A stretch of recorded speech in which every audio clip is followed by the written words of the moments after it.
आज के कुछ थोड़े से मेरे तल्ख सवाल आपसे होने वाले। This is the right time to invest money. Property में आप इन्वेस्ट करें। मुल्क के हालात आपको पता है जिस तरीके के जा रहे हैं, इकॉनमी हमारी डाउन जा रही है। रियल एस्टेट की अगर आप हिस्ट्री को जज करें, हमें इस कंडीशन में बैड इकोनॉमी में इन्वेस्ट करना चाहिए या नहीं करना चाहिए, बाइंग करनी चाहिए या नहीं करनी चाहिए। तो मैं समझता हूँ कि इस टाइम मार्केट के अंदर ये जो टाइम है बाइंग के लिए सबसे बेस्ट टाइम है। अब हम जज कैसे करेंगे कि आया ये मार्केट प्राइस ऐसे है, इस प्राइस के ऊपर हमें परचेज करनी चाहिए चीजें।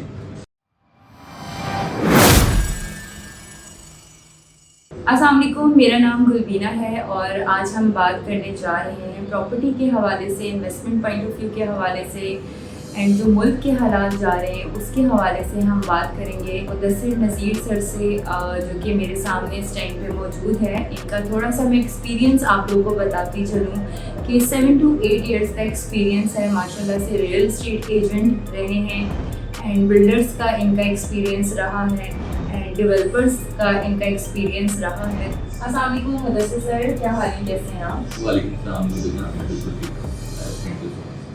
सर, आज के कुछ थोड़े से मेरे तल्ख सवाल आपसे होने वाले हैं। एक तल्ख तो नहीं इसको कहेंगे, इन्वेस्टमेंट पॉइंट ऑफ व्यू के हवाले से मैंने ये कहते सुना है रियल एस्टेट एजेंट को कि this is the right time to invest money. Property में आप इन्वेस्ट करें, ये राइट टाइम है।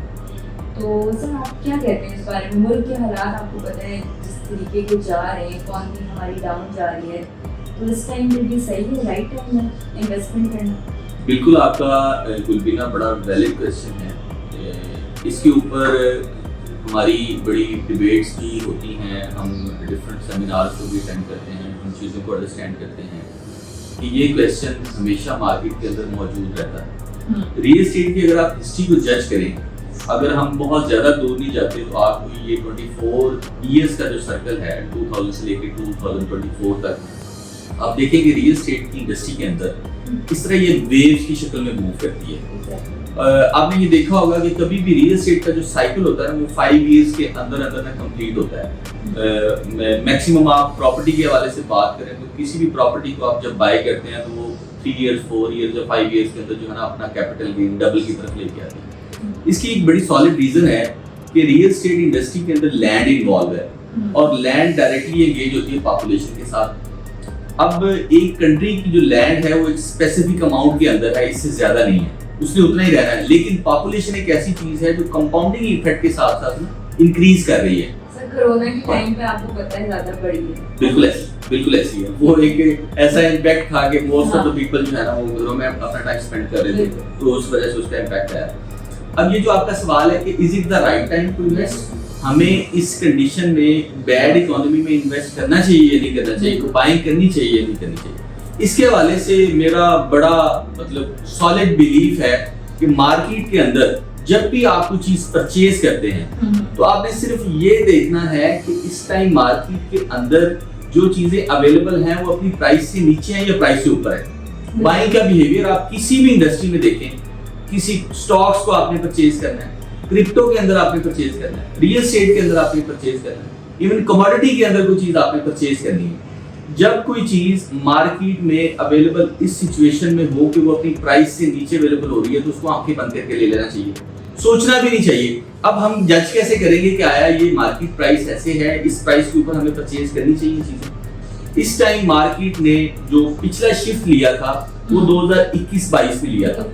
एक्चुअली हमने देखा है कि 2021-22 में जब रियल एस्टेट इंडस्ट्री के ऊपर एमनेस्टी स्कीम गवर्नमेंट ने दी थी, वो फंड्स के हवाले से ही बताया था कि आप जो भी फंड्स हमें प्रोवाइड करेंगे हम इसके ऊपर पूछेंगे नहीं, तो हमारी बहुत हैवी जो इन्वेस्टमेंट्स है रियल एस्टेट के अंदर आई थी। लेकिन हमने देखा कि 2022 के बाद जब गवर्नमेंट चेंज हुई, निगरान हुकूमत आई और उस दौरान में जो एक इंस्टेबिलिटी मार्केट में आई, इन्फ्लेशन फैक्टर बहुत इंक्रीज हुआ, लोगों को सिर्फ अपनी नीड्स को पूरा करने के लिए उसके ऊपर एंगेजमेंट करनी पड़ी। उससे होता यह है कि रियल एस्टेट इंडस्ट्री उस टाइम पे नीचे आना शुरू हुई। जो एक हाइप क्रिएट, एक बबल क्रिएट हुआ था ना, उसको कम किया गया। वो कम होते होते इवन के वो बबल से अपनी एक्चुअल प्राइस पे आई 2023 में। 2023 से 2024 तक का जो इसका सफर है ना, ये अपनी एक्चुअल प्राइस से भी नीचे आ गई है, जो एक इनस्टेबल सिचुएशन थी। बाइंग का रूल ये होता है कि जब मार्केट में हर बंदा सेल कर रहा हो तो आपको उस टाइम बाय करना चाहिए। अगर मार्केट में हर बंदा बाय कर रहा है तो आपको उस टाइम पे सेल करना चाहिए। तो मैं समझता हूं कि इस टाइम मार्केट के अंदर ये जो टाइम है बाइंग के लिए सबसे बेस्ट टाइम है, बगैर सोचे समझे इसको बाय करना चाहिए। इनके लेमैन से भी मेरी बात होती है ना, जो बिजनेस को अंडरस्टैंड करता है, वो यही कहता है कि यार इस टाइम से कर लेना चाहिए, इस टाइम की दुकान ले लेनी चाहिए, इस टाइम से शेयर लेकर रख लेनी चाहिए।